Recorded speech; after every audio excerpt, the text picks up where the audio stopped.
מתחילים להגיד, וואו, איך אני אוהב עוגה כושית? אתה אוהב עוגה כושית? והם לא מפסיקים. הם מגיעים למצב שהם צועקים, כושית, כושית, כושית. באוניברסיטה.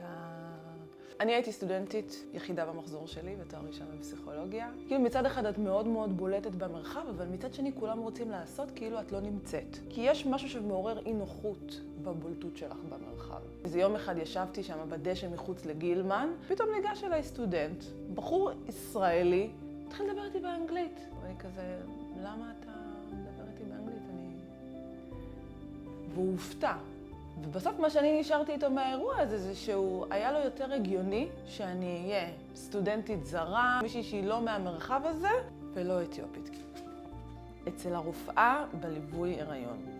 בחודשים הראשונים של ההיריון את גם מגיעה כאילו די הרבה לפגוש את הרופאה שלך. ואז היא מסבירה לי משהו ואני כזה מקשיבה לה, מסתכלת עליה. ואז היא הייתה כזה, את מבינה אותי? את מדברת עברית, כן? ואני הייתי כזה, אני לא רוצה לחזור אלייך יותר. אני לא רוצה לדבר איתך יותר. אבל זה נפגעתי. כשהיא הסתכלה עליי, אני לא הייתי מזל בשבילה שהיא בהיריון ראשון. וזהו, ולא חזרתי אליה יותר.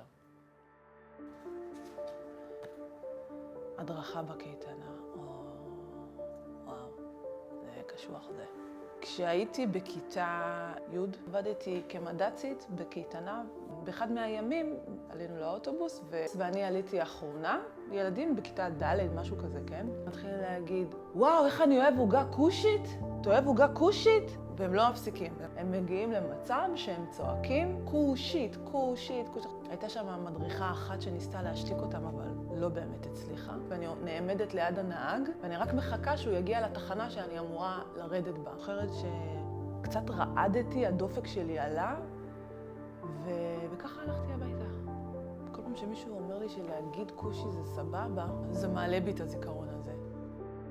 הגזענות, האפליה, היא נמצאת בכושי שקוראים לך ברחוב, אבל היא נמצאת גם כשאת צריכה לקבל שירותים במערכת הבריאות, או בבית ספר של הילדה, או לא יודעת, את צריכה ללכת להוציא תעודת זהות, לא משנה איפה, זה נמצא שם. וזה נמצא גם במרחבים הפרלמנטריים שלנו, זה נמצא באופן שבו מקבלים החלטות בממשלה, ובאופן שבו מחוקקים חוקים, ומקצים תקציבים, ומנצלים או לא מנצלים את התקציבים האלה. והתפקיד שלי זה לחנך את המערכת, ולהגיד לה, זה לא נכון וזה לא נכון, ובואי אני אציע לך פתרון אחר. וכשהיא לא מוכנה להקשיב לי, לצאת החוצה ולהשמיע קול חזק יותר. בשביל שהאגודה תוכל להמשיך לעשות את העבודה שלה, תצטרפו אלינו, תמכו במאבק למען שוויון, נגד גזענות, נגד אפליה, עבור חברה ישראלית שוויונית וצודקת לכולנו.